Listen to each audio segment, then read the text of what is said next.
Admiral Tyke stood on the polished black command platform, his scaled skin catching the amber light that bathed the Grand Council chamber. Below him, 24 Makran leaders formed a circle, their razor-sharp claws clicking against the metallic floor as they shifted impatiently. The massive view screen displayed their latest discovery, a small blue planet in an unremarkable spiral arm of the galaxy. Esteemed leaders of the Makran Dominion, Tyke began, his voice carrying the natural rasp that all his species shared. Our scout vessels have encountered a new spacefaring race in the outer territories. The gathered leaders leaned forward, their vertical pupils dilating with predatory interest. Some clicked their serrated mandibles, a sound that on many conquered worlds had become synonymous with death.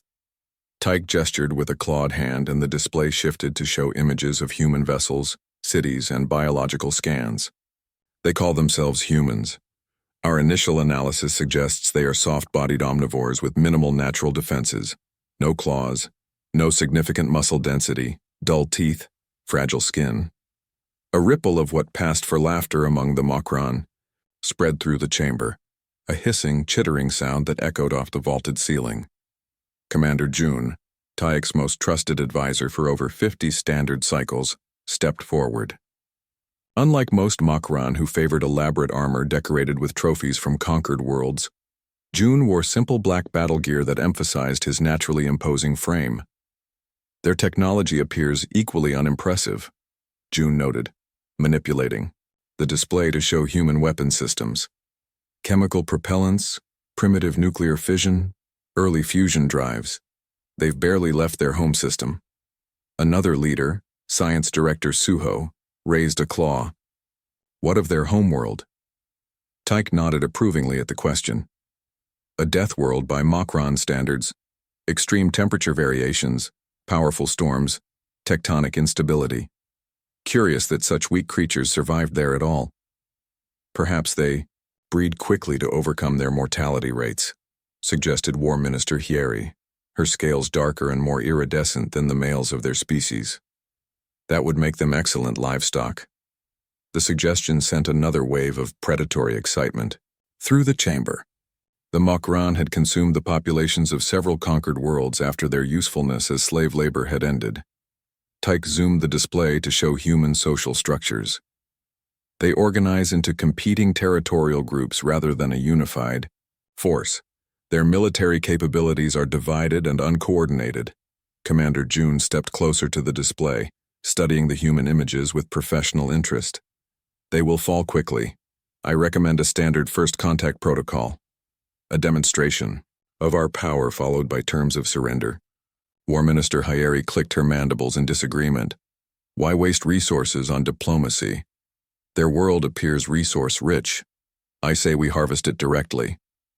Tyke raised a claw for silence. The High Council has already made its decision. This species doesn't warrant a full battle fleet. Commander June will lead a single battle group to make first contact and assess their potential uses. June bowed his head slightly. It will be done, Admiral. The usual approach? Yes, Tyke confirmed. Intercept their vessels at the edge of their system. Demonstrate our superiority. Offer terms that allow them to serve rather than perish entirely. The standard choice we give to all lesser beings.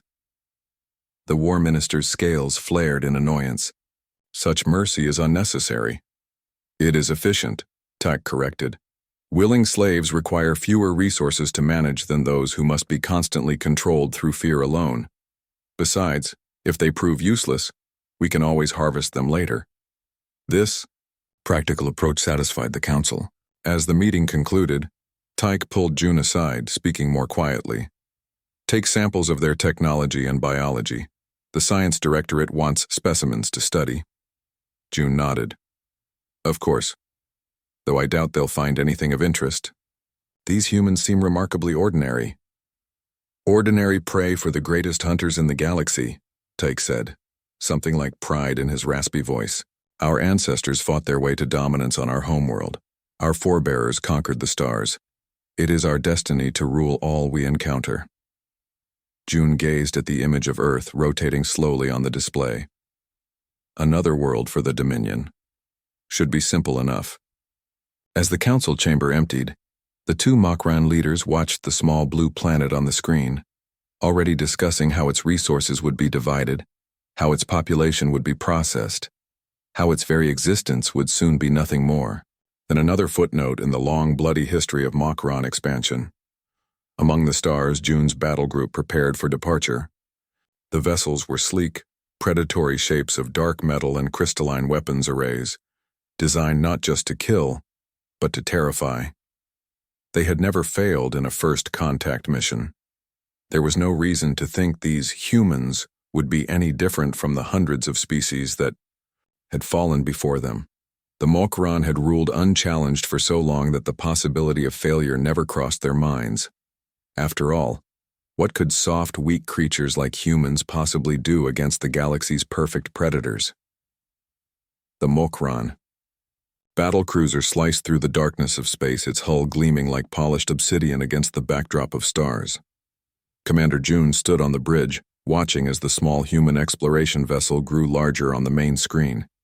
It was an ungainly thing, all bulky modules and spindly solar arrays, nothing like the sleek, predatory lines of Makran ships. "Weapon status," June ordered, his claws tapping impatiently on the command console. "All systems primed, Commander," his weapons officer replied. "The human vessel has basic defensive capabilities, but nothing that can withstand even our lightest armaments." June's mandibles clicked in what passed for a smile among his kind. "Good. Begin the approach. Remember, this is to be a demonstration, not an extermination. At least not yet." The battlecruiser accelerated toward the human ship, flanked by two smaller attack vessels.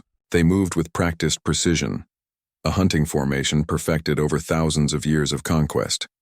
Inside the human exploration vessel Horizon, alarms blared as unknown ships appeared on their scanners. "Captain, 3 vessels approaching. At high speed," called out the sensor officer, a young woman named Sue who had just transferred from Earth's defense fleet. "Configuration unknown. They're not responding to hails." Captain Lee remained calm despite the tension filling the bridge. A veteran of the Mars conflicts, he'd seen his share of difficult situations, though nothing like this. "Continue broadcasting." "On all frequencies," Lee ordered, "and get me a better visual." The main screen flickered, revealing the approaching Makran ships. Their design was unmistakably aggressive, all sharp angles and weapon ports, like the ocean predators of Earth's ancient seas. "Those aren't friendly," muttered Chief Engineer Han, staring at the screen. "Weapons hot, Captain?" Lee hesitated. This was humanity's first potential contact with an alien civilization. Starting with weapons wouldn't send the right message. "Not yet. Keep trying to communicate." The decision came too late.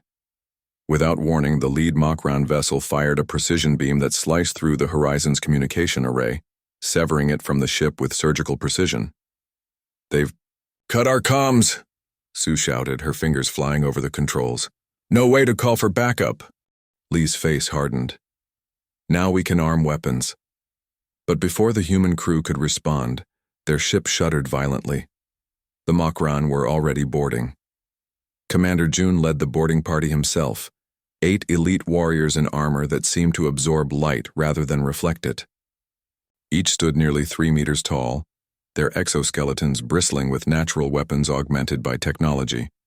They cut through the Horizon's airlock with contemptuous ease. "Remember," June instructed his warriors, "kill half the crew quickly. Let the others watch. Standard intimidation protocol." The Makran moved through the human vessel with practiced efficiency, their movements fluid despite their size. They encountered their first humans in a narrow corridor, 3 crew members who froze at the sight of the alien boarding party. June raised his weapon and fired without hesitation, the energy blast tearing through the chest of the nearest human. The other 2 broke from their shock and scrambled for cover, one managing to trigger an alarm before a Makran warrior caught him with a swipe of razor-sharp claws. Throughout the ship, the human crew reacted to the invasion. Some ran. Others grabbed emergency weapons. In the engine room, Chief Engineer Han frantically worked to lock down critical systems. "They're heading for the bridge," Han shouted into his communicator. "Captain, you need to evacuate." On the bridge, Captain Lee made a quick decision. Sue, get to the escape pods, take as many crew as you can and break for Earth. We need to warn them. What about you, sir? Sue asked, already moving toward the exit. Lee checked his sidearm, a standard-issue kinetic pistol that suddenly seemed woefully inadequate. I'll buy you time.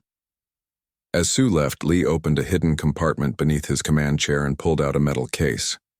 Inside lay an experimental weapon, a prototype plasma rifle not officially approved for deployment. He'd brought it aboard, against regulations, a decision he now thanked his instincts for. When the bridge doors burst open and 3 Mokran warriors stormed in, Lee was ready. The plasma rifle discharged with a sound like thunder, the blue-white bolt catching the lead Mokran squarely in the chest. The alien's armor, designed to disperse energy weapons, failed against the experimental technology. He fell, his exoskeleton, smoking and cracked. The other Mokran warriors hesitated just for a moment, but it was enough. Lee fired again, diving behind a console as return fire scorched the air where he'd stood. Throughout the ship, similar scenes played out. The humans, despite being outmatched in every physical way, fought back with unexpected ferocity. They used the ship's narrow corridors to their advantage, setting ambushes and improvising weapons.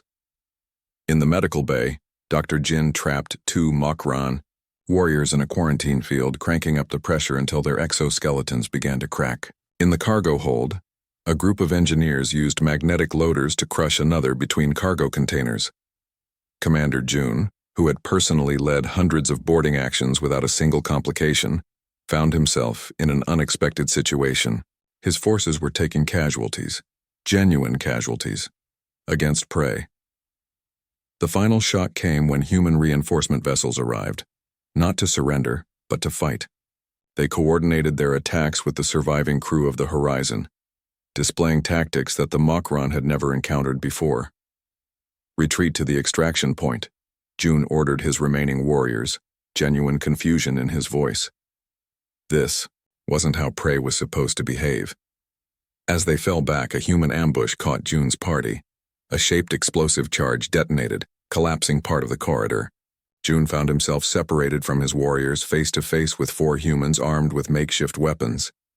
For the first time in his long life, Jun felt something unfamiliar, a twinge of uncertainty. Before he could react, a stunning blast hit him from behind.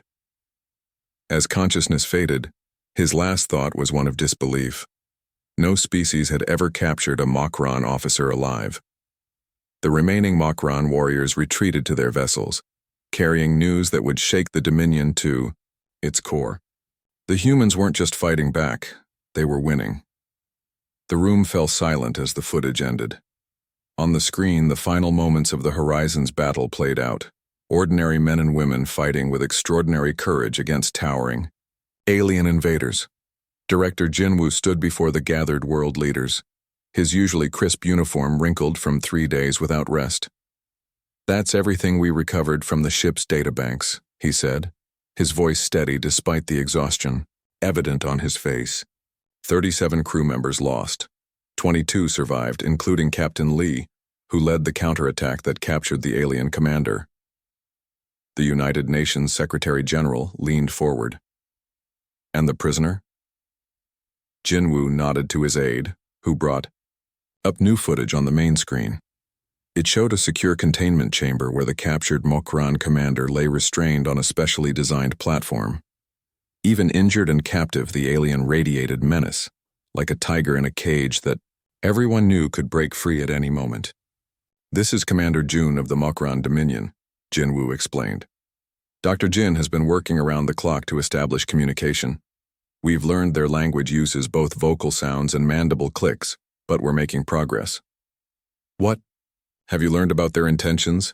asked the Chinese premier, her face grim. "Nothing good," Jinwoo replied. "Based on recovered data from their systems and limited communication with the prisoner, the Mokran are conquest-oriented predators. They've subjugated hundreds of species across their territory. Their standard protocol is to arrive, demonstrate overwhelming force, and offer a choice between servitude or extinction." Murmurs spread through the assembled leaders. The American president stood up. "What about their capabilities? How much time do we have?" Jinwoo gestured to a woman in a lab coat who had been waiting quietly at the side of the room. Dr. Yuna is leading our technical assessment team. She can answer that. Dr. Yuna stepped forward, tablet in hand. Despite the pressure, her voice was clear and confident. The Makaran technology is advanced, but not incomprehensibly so. Their advantage comes from centuries of refinement, rather than fundamentally different scientific principles. Their weapons are energy-based, their ship hulls composed of metal ceramic composites not unlike our experimental alloys, just far more refined. She tapped her tablet, bringing up schematics of the captured Makaran equipment. The good news is, we can understand their tech. The better news is we're already adapting some of it. The best news? She allowed herself a small smile. They underestimated us so completely that their systems have minimal security against human intervention. They never imagined their equipment in our hands. For the first time since the meeting began, a sense of cautious hope filled the room. How long until their main force arrives? Asked the Russian president. Jinwoo's expression darkened. Based on communications we intercepted, 3 weeks, maybe less. Then we have work to do, the Secretary General said. What's our strategy? Jinwoo brought up a new display showing Earth's defensive capabilities. We're implementing a 3-part plan. First, immediate militarization of all space assets. Second, adaptation of Makaran technology to our defense systems. Third, and perhaps most important, psychological warfare. Psychological warfare? Against aliens? The British Prime Minister sounded skeptical. Dr. Jin stepped forward, her medical insignia catching the light. The Makaran think as predators. They expect prey to behave in certain ways, to flee, to cower, perhaps to fight desperately, but ultimately to submit. What they don't expect is for prey to study them, to adapt to them, to turn their own strengths against them. The meeting continued for hours as plans were refined and responsibilities assigned. When it concluded, Earth's course was set. Not surrender, not desperate last stands, but coordinated resistance, unlike anything the Makaran had ever faced. Across the planet, humanity mobilized with unprecedented unity. Old conflicts were set aside as a single-purpose united former enemies. Space agencies combined resources to weaponize satellites and orbital platforms. Military forces shared classified technologies. Scientists worked around the clock to understand and counter the alien threat. In a repurposed bunker beneath the Rocky Mountains, Captain Lee stood before a holographic display of the solar system, instructing pilots from a dozen nations on new combat maneuvers designed specifically to counter Makaran attack patterns. They fly like predators, he explained, his voice carrying the authority of someone who had faced the enemy and survived. Direct, aggressive, confident. Too confident. They don't expect us to sacrifice one ship to position another for a killing blow. They don't understand cooperation as we do. Meanwhile, in laboratories around the world, engineers reverse-engineered captured Makaran technology with astonishing speed. What might have taken decades under normal circumstances was accomplished in days through round-the-clock effort and global collaboration. In Seoul, Dr. Yuna's team made a breakthrough with the aliens' energy weapons. Their power cells operate on principles similar to our experimental fusion designs, she explained to her team, holding up a modified human weapon now glowing with Makaran energy signatures. We can adapt our existing platforms faster than they can build new ones. The captured Commander Jun observed all this from his containment cell, where cameras monitored his every move. At first he had refused all interaction, confident in rescue and contemptuous of his captors. But as days passed, his certainty began to waver. Dr. Jin visited him regularly, sometimes to ask questions, sometimes just to observe. During one session, she brought along footage of humans preparing for the coming battle, scientists working together to solve problems, soldiers training side by side, civilians volunteering for emergency response teams. Why show me this? Jun asked, speaking through the translation device they had developed. Because you don't understand us, Dr. Jin replied simply. You see our physical weakness and think it defines us. It doesn't. You will still lose, June stated, but there was a new note in his voice, something that might have been doubt. Perhaps, Dr. Jin acknowledged. But not because we're prey. As the Makran Armada approached Earth, Director Jinwoo stood in the Global Command Center watching as humanity's combined fleet moved into position. Ships of every nation flew together, newly equipped with adapted alien technology and organized into formation patterns that would confuse and split the Makran hunting groups. They're almost here, his aide reported. Long-range sensors detect multiple vessels entering the outer system. Jinwoo nodded, feeling the weight of all humanity resting on the next few hours. Send the signal. All ships to battle positions. Ground defenses online. He turned to the communications officer. And transmit our message to the Makran fleet. Throughout the alien armada, commanders received an unexpected transmission. Audio and visual feeds showing humans preparing for battle, adapting Makran technology, and most disturbing of all, studying Makran biology for weaknesses. The final image was of Commander June in captivity, followed by a simple message in perfect Makran language. We are not prey. Admiral Taik stared at the battle display with growing disbelief. The Makran Armada, over 200 ships strong, had entered the human solar system expecting quick victory. Instead, they faced resistance, unlike anything they had encountered in thousands of years of conquest. How are they coordinating so effectively? He demanded, his claws digging into the metal railing of his command platform. These are primitive creatures. They barely have interplanetary travel. His tactical officer's scales had dulled with stress. Unknown, Admiral. Their ships are moving in patterns our predictive systems cannot anticipate. And they've adapted our technology. Taik's mandibles clicked with fury. Impossible. They've had contact with our species for less than a month. But the evidence was undeniable. Human vessels, though smaller and fundamentally less, advanced fired weapons with Makran energy signatures. Their shields resonated at frequencies that minimized damage from Makran attacks. Most disturbing of all, they fought with a unity of purpose that the individualistic Makran struggled to match. In the lead human vessel, Commander Minji watched the battle unfold with intense focus. A decorated pilot before the alien contact, she now led the combined Earth fleet's most daring strike team. Status report, she ordered, her voice calm despite the chaos of battle visible through the viewport. Attack wings Delta and Echo are engaging their left flank as planned.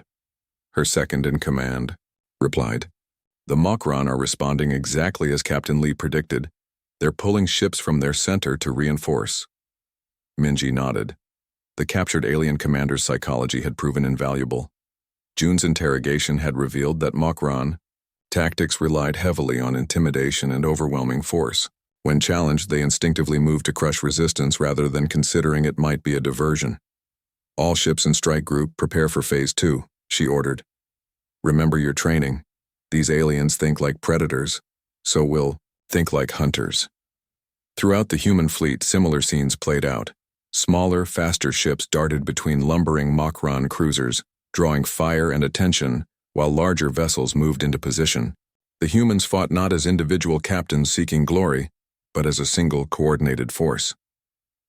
On Earth, Director Jinwoo monitored the battle from the Global Command Center, a repurposed missile silo now filled with the most advanced technology humanity could produce. Ground-based defense grid is fully operational, reported his systems officer. Satellite weapons platforms show green across the board. Jinwoo nodded grimly. Let's hope we don't need them. Our people up there are buying us time we can't waste. Dr. Yuna, status on the special project.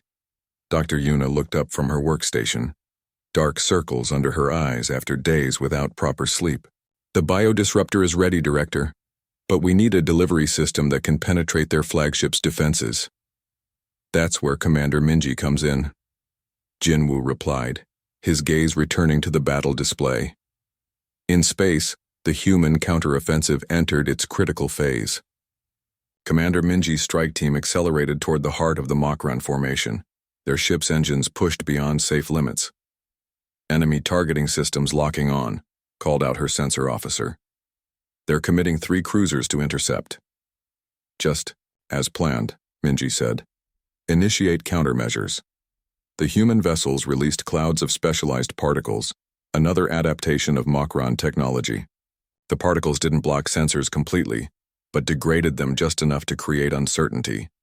In the confusion, two of Minji's ships peeled away, drawing the Mokron cruisers into pursuit. They're taking the bait, Minji observed. All remaining ships full thrust to target. Weapons free. Her reduced strike team accelerated toward their true objective, a mid-sized Mokron vessel near the rear of their formation. It wasn't the largest or most powerful ship, but intelligence gleaned from the captured commander had identified it as a control node for the Mokron's communications network. Aboard the Mokron flagship, Admiral Tyke raged as the battle slipped further from his control. "Where are the hunter-killer squadrons?" he demanded. "Why haven't they eliminated these pests?" His communication officer's response was interrupted by a proximity alarm. A small group of human ships had broken through their defenses and were attacking the communication node. "Divert all available forces to protect that vessel," Tyke ordered, but the order came too late. Commander Minji's strike team had already reached their target. Her ship shuddered as Mokron defensive fire found its mark, but she remained steady at the controls. "Boarding team's ready," her combat officer reported. "But our shields are failing. We won't survive another direct hit." Minji made a split-second decision. "Change of plans. All ships concentrate fire on their starboard propulsion array. We're going to cripple them first." The coordinated attack struck the Mokron vessel precisely where Captain Lee's analysis of their design had indicated, a vulnerability. The alien ship's engines flared and died, leaving it drifting and vulnerable. "First team, board now," Minji ordered. "Second team, defensive formation, buy them time." As boarding shuttles launched from her command ship, the remaining vessels formed a protective screen, sacrificing themselves to ensure the mission's success. 2 human ships exploded under concentrated Mokron fire, but the boarding shuttles reached their target. Lieutenant J led the boarding team, 20 soldiers in exosuits modified with components reverse-engineered from captured Mokron armor. They cut through the alien hull and stormed inside, facing immediate resistance. "Remember your training," J called to his team as they engaged the Mokron defenders. "They're stronger, but we're smarter. Use the terrain." The human soldiers fought differently than the Mokron expected. Instead of direct confrontation, they used the ship's narrow corridors to separate the larger aliens, employed sonic weapons tuned to Mokron hearing frequencies, and deployed smoke grenades that blocked the specific wavelengths Mokron eyes used for vision. Step by hard-fought step, they pushed toward the bridge. Back on Earth, Director Jinwoo watched tensely as the boarding action progressed. "They've reached the command deck," he announced to the assembled leaders. "Initiating Phase 3. Lieutenant J's team secured the Mokron bridge, uploading the specially designed virus created by Dr. Yuna's team. The program spread through the ship's systems and began transmitting to other Mokron vessels via their communication protocols. In the Global Command Center, Dr. Yuna monitored the virus's progress. "It's working," she reported, excitement breaking through her professional demeanor. "Their systems are accepting the code. Ships are beginning to show disruption patterns." Throughout the Mokron fleet, confusion spread. Ship systems malfunctioned in subtle ways. Targeting computers missed by fractions of degrees. Communication lags appeared between vessels. Nothing catastrophic, but enough to tip the balance further in humanity's favor. The decisive moment came when Lieutenant J's team secured not just the bridge, but the entire Mokron vessel. Using the captured ship's own weapons, they opened fire on the nearest Mokron cruiser. The aliens, never expecting to face their own technology in enemy hands, were slow to respond. Admiral Tyke watched in stunned disbelief as his carefully planned invasion disintegrated into chaos. "Order a tactical retreat," he finally commanded. "We need to regroup and reassess." As the Mokron Armada withdrew from Earth's solar system, humanity's combined fleet did not pursue. They had achieved their immediate objective, survival, but Director Jinwoo and the other leaders knew this was only the beginning. In the command center, Jinwoo turned to Dr. Jin. "What do you think they'll do now?" She considered the question carefully, thinking of the many hours she'd spent studying their captive commander. They'll return to their territory to plan another attack, but something has changed. For the first time in their history, the Makron know what it means to be hunted. The Grand Council chamber of the Makron homeworld had never been so quiet. Admiral Tyke stood before the assembled leaders, his once gleaming scales now dull with exhaustion. Behind him, the massive display showed the unthinkable, human ships advancing steadily through Makron territory. 17 core worlds lost, Tyke reported, his voice stripped of its usual confidence. 32 vassal species in open rebellion. Our southern defense fleet destroyed. War Minister Hyeri rose from her seat, mandibles clicking in agitation. How is this possible? They were nothing, soft creatures with primitive technology. They were, Tyke agreed. But they adapted, they learned, He hesitated, searching for words the Makron rarely needed to use. They evolved, even within the course of battle. The display changed to show footage from the front lines. Human vessels, now incorporating Makron technology seamlessly integrated, with their own innovations, moved in formations that seemed to anticipate Makron tactics. More disturbing were the images of freed slave species fighting alongside the humans, operating ships built from salvaged Makron technology. Supreme Leader, Dak, oldest and most revered of the Makron, leaned forward from his elevated position. You have failed us, Admiral Tech.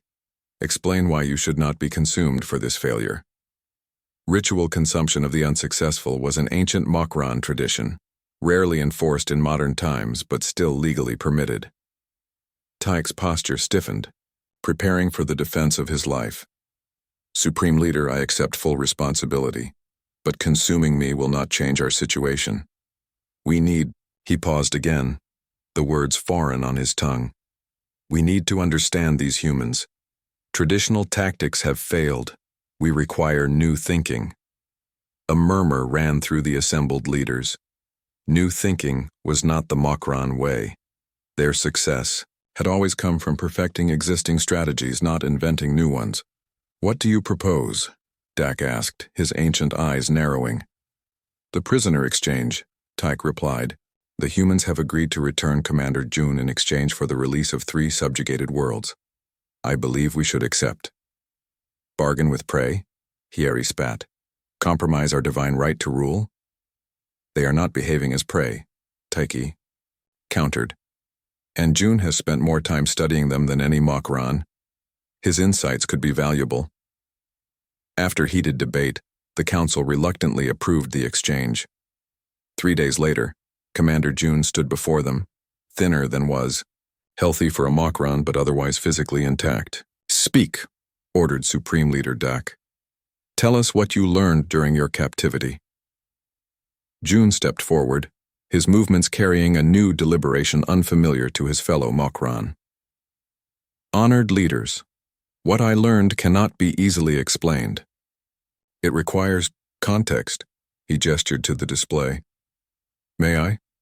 Given permission, June brought up a series of images, the Makron homeworld, lush and stable. Human Earth, racked by storms, ice ages, and tectonic activity. Makron society, hierarchical and unchanging for millennia. Human history, a chaotic tapestry of rising and falling civilizations. We evolved as apex predators, June began. From our earliest days, our ancestors dominated our world. Our path to technological civilization was straight and clear. The strong ruled, the weak served or perished. This has been our way for 50,000 years. He switched to images of early humans, small, vulnerable creatures huddled in caves, surrounded by predators larger and more powerful than themselves. Humans evolved as prey, June continued. They were not the strongest, fastest, or most fearsome creatures on their world. They had no natural weapons, no armor. By all logic, they should have been consumed by their world's true predators. The council chamber remained silent. Leaders who had never questioned their superiority now forced to confront an uncomfortable alternative. Instead, June said, they survived through adaptation. They developed tools because they lacked claws. They harnessed fire because they had no natural heat resistance. They formed complex social bonds because no single human could survive alone. He brought up footage of the recent battles, human ships sacrificing themselves to protect others, tactics changing mid-combat, technologies being adapted and improved even during the course of a single engagement. What makes humans dangerous is not what they are but what they become, June explained. While we perfect what has always worked, they constantly reinvent themselves. While we rely on strength, they transform weakness into new kinds of strength. The council chamber erupted in outrage. Such concepts challenged the very foundation of Makran identity. It took Supreme Leader Dak's thunderous command to restore order. "Continue, Commander," Dak instructed, his ancient eyes revealing nothing of his thoughts. June nodded. "During my captivity, I witnessed their response to our invasion. Nations that had been enemies for generations united overnight. Scientists shared discoveries freely. Resources were pooled. Individuals willingly sacrificed themselves not from fear or dominance, but from something they call choice."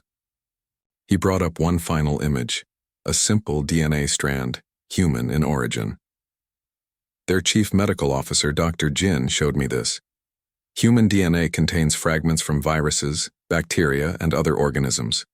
Throughout their evolution, they have incorporated genetic material from other species, including some that tried to destroy them. They turned invasions into advantages. They made outside threats part of themselves." June faced the council directly. "That is what they're doing with us now. They're not just using our technology, they're improving it.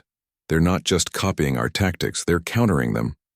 With each victory, they become stronger in ways we cannot predict." War Minister Hieri's scales flushed with anger. "So we should surrender? Accept defeat for the first time in our history?" "No," June replied. "But we must change. For the first time, we must adapt rather than simply dominate. We must learn what humans have always known, that survival sometimes requires transformation." The debate raged for days as the Makran leadership struggled with concepts foreign to their nature. Meanwhile, the human fleet pushed deeper into their territory, liberating world after world, adding former slaves to their growing alliance. Finally, as human forces approached the core systems, Supreme Leader Dak made an unprecedented decision. For the first time in Makran history, they would send envoys to negotiate peace. Ambassador Doyun led the human delegation. Having coordinated with the liberated species, she arrived with representatives from a dozen former slave worlds. The meeting took place on a neutral station at the edge of Makran space. Admiral Tyke, now serving as chief negotiator, found himself face to face with humans who showed no fear despite being physically weaker than even the smallest Makran. "We offer terms," Doyen began without preamble. "The Makran Dominion will release all subjugated species and recognize their sovereignty. You will confine your activities to your original 27 worlds. You will provide reparations in the form of technology and resources to the worlds you've harmed." Tyke's mandibles clicked in what would once have been amusement. "And if we refuse?" Doyen's expression didn't change. "Then we continue what we've started. Your choice." "You could destroy us completely," Tyke observed. "Why offer any terms at all?" For the first time, Doyen smiled. "Because that's the difference between a predator and a builder. You take. We transform. You consume. We create." She gestured to the representatives of the liberated world standing beside her. "Every species here was once your victim. Now they're our allies. That's humanity's true strength. Not our weapons or our tactics, but our capacity to turn enemies into friends, to find common cause across differences." Tyke studied the assembled delegation, seeing for the first time what Commander June had tried to explain, the strange power that came not from domination but from cooperation. "I will convey your terms to the Supreme Leader," he said finally. When the peace treaty was signed 3 weeks later, it marked the end of the Makran Dominion's 10,000-year reign of terror across the galaxy. As the once mighty predators retreated to their core worlds, whispers spread among the stars. Tales of the strange, soft creatures who had done what no one thought possible. They called themselves humans. They had no claws, no natural armor, no fearsome appearance, but they had something more powerful: the ability to adapt, to cooperate, to transform weakness into strength. They had shown the galaxy that being the apex predator was not the pinnacle of evolution. The true evolutionary advantage was becoming something new when survival demanded it.